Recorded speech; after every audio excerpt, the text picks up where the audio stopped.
Seduction is like a tool, much like a knife. It can be used for good or for ill. When used ethically and responsibly, seduction can be a powerful tool for building relationships, influencing others, and achieving personal goals. It can enhance communication, foster understanding, and create strong connections. However, when used maliciously, seduction can be a weapon of manipulation and control. It can be used to exploit vulnerabilities, deceive others, and cause harm. Ultimately, the impact of seduction depends on the intentions and character of the person wielding it. It's a tool that can be used to uplift or to oppress. According to the book, The Art of Seduction, all we need to do to realize the potential is understand it is in the person's character that naturally excites people and to develop these latent qualities. Successful seductions begin with your character, your ability to radiate some quality that attracts people and stirs their emotions in a way that is beyond their control. According to the book, there is 9 types of seducers in the world. I'm going to go through these 9 and you can figure out at the end which one you are. So, number 1 is the siren. So the siren in a short description is described as a man who is often secretly oppressed with the role he has to play, by always having to be responsible, in control, and rational. The siren is the ultimate male fantasy figure because she offers a total release from the limitations of his life. In her presence, which is always heightened and sexually charged, the male feels transported to a realm of pure pleasure. In a world where women are often too timid to project such an image, learn to take control of the male libido by embodying his fantasy. Basically, if you're a siren, you are an element of fear is critical. A siren never speaks quickly, aggressively, or at a high pitch. The most important elements for an aspiring siren is always the physical, the siren's main instrumental power. Create such fear by suddenly changing your moods, keeping the person off balance, occasionally intimidating them with unpredictable behaviour. Number 2 is the rake. The rake's description is an intense desire has a distracting power on a person, just as the siren's physical presence has on another person. What the rake offers is what society normally does not allow people, an affair of pleasure, an exciting brush with danger. The description says, a woman never quite feels desired and appreciated enough. She wants attention, but a man is too often distracted and unresponsive. The rake is a great female fantasy figure. When he desires a woman, brief though that moment may be, he will go to the ends of the earth for her. He may be disloyal, dishonest, and immoral, but that only adds to his appeal. Stir a woman's repressed longings by adapting the rake's mix of danger and pleasure. Number 3 is the ideal lover. This type is rare in the modern world for the role that takes effort. You'll have to focus intensely on the other person. If the other person has the ideal quality or the ability to bring it out in us, we fall in love. Hint at something for them to aspire to, and reveal your faith in some untapped potential you see in them, and you will soon have them eating out of your hand. Most people have dreams in their youth that get shattered or worn down with age. They find themselves disappointed by people, events, reality, which cannot match their youthful ideals. Ideal lovers thrive on people's broken dreams, which become lifelong fantasies. You long for romance, adventure, or lofty spiritual communion. The ideal lover reflects your fantasy. He or she is an artist in creating the illusion you require. In a world of disenchantment and baseness, there is a limitless seductive power in following the path of the ideal lover. Number 4 is the dandy. This basically explains that seduction was and will always remain a female form of power and warfare. The feminine dandy lures the woman in with exactly what she wants, a familiar, pleasing, graceful presence. Most of us feel trapped within the limited roles that the world expects us to play. We are instantly attracted to those who are more fluid than we are, those who create their own persona. Dandies excite us because they cannot be categorized and hint at a freedom we want for ourselves. They play with masculinity and femininity. They fashion their own physical image, which is always startling. Use the power of the dandy to create an ambiguous, alluring presence that stirs repressed desires. Dandies are supremely impudent. They don't actually care about other people, and they never try to please. They also try to create their own fashion sense by adapting and altering prevailing styles to make yourself an object of fascination. So most people in the dandies are insecure. They will wonder what you are up to. Slowly they will come to admire and imitate you because you express yourself with total confidence.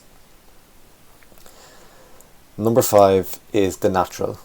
So the natural explains that children are pleasing and charming because they are natural, and humans have a fascination with the natural.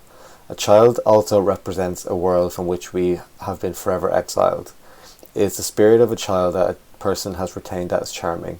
To assume the role of the natural, mentally position yourself in any relationship as the child, especially the younger one. Childhood is the golden paradise which we're always consciously and unconsciously trying to recreate. This embodies the long qualities of childhood. In the presence of naturals, we feel the ease, caught up in their playful spirit, transported back to that golden age, adopt the pose of the natural to neutralize people's defensiveness and infect them with helpless delight. The coquette.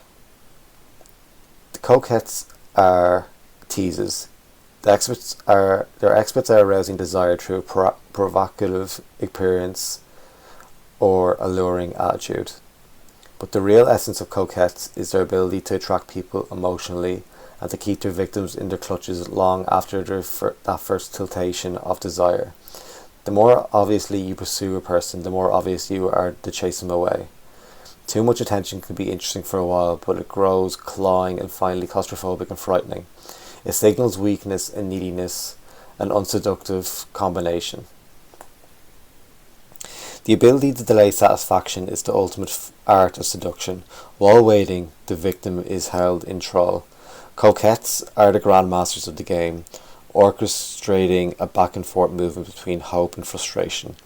They bait with the promise of reward, the hope of physical pleasure, happiness, fame by association, power, all of which, however, proves elusive. This only makes their targets pursue them the more. Imitate the altering heat and coolness of the coquette, and you will be seduced to your heels. The charmer's solution is to fulfill the aspects of sexuality that are so alluring and addictive. The focused attention, the boost of self-esteem, the pleasurable wooing, the understanding, real or illusionary, but subtract the sex itself. The law of charm makes your target center of attention. To be a charmer, you have to learn to observe and listen. Let your targets talk, revealing themselves in the process. As you learn more about them, strengths and especially weaknesses, you can individualize your attention, appealing to their specific desires and needs. By adapting to their spirit and emphasizing with their woes, you can make them feel bigger and better, validating their sense of worth. Make them the star of the show and they'll become addicted to you and grow dependent on you. Be a source of pleasure. Nobody wants to hear about your problems and troubles. Listen to your target's complaints and, more importantly, distract them from their problems, giving them pleasure. Being lighthearted and fun is always more charming than being serious and critical. An energetic presence is likewise more charming than being lethargic. Qualities that help create the illusion of charisma, such as purpose, like if people believe that you have a plan, that you know where you're going, they'll follow you instinctively. Mystery. Mystery lies at charisma's heart, but a particular kind, and mystery is expressed by contradiction. Eloquence, where a charismatic relies on the power of words. Words are the quickest way to create emotional disturbance. And vulnerability, where charismatics display need for love and affection. They are open to their audience and in fact feed off their energy. The star. Daily life is harsh, and most of us constantly seek escape from fantasies and dreams. Stars feed on this weakness, standing out from others though through a distinctive and appealing style. They make us want to watch them. At the same time, they are vague, keeping their distance and letting us imagine more than there's there. Their dreamlike quality works on our unconscious. Learn to become an object of fascination by projecting the glittering but elusive presence of a star. Of all character types, the star is perhaps the most powerful of them all. We cannot have stars, therefore we obsess over them. Introjection is when they become part of our ego. You must have a style and presence that makes you stand out from everyone else. Be vague and dreamlike, and yet not distant or absent. You don't want people to focus on or remember you. Or you don't want people to not be able to focus on or remember you. Cultivate a blank, mysterious face, the centre that radiates starness. This allows people to read into you whatever they want. Stars seduce by making us identify with them, giving us a vicarious trill. The key is to represent a type. And lastly, the anti-seducer. Seducers draw you into the focused, individualized attention they pay to you. Anti-seducers are the opposite, insecure, self-absorbed, and unable to grasp the psychology of another person. They literally repel. Anti-seducers have no self-awareness and never realize when they are pestering, opposing, talking too much. Root out anti-seductive qualities in yourself and recognize them in others. There is no pleasure or profit in dealing with the anti-seducer. And yes, what seducer will you be after listening to this? There's 9 types, and even if you know someone as well, make sure to maybe inform them.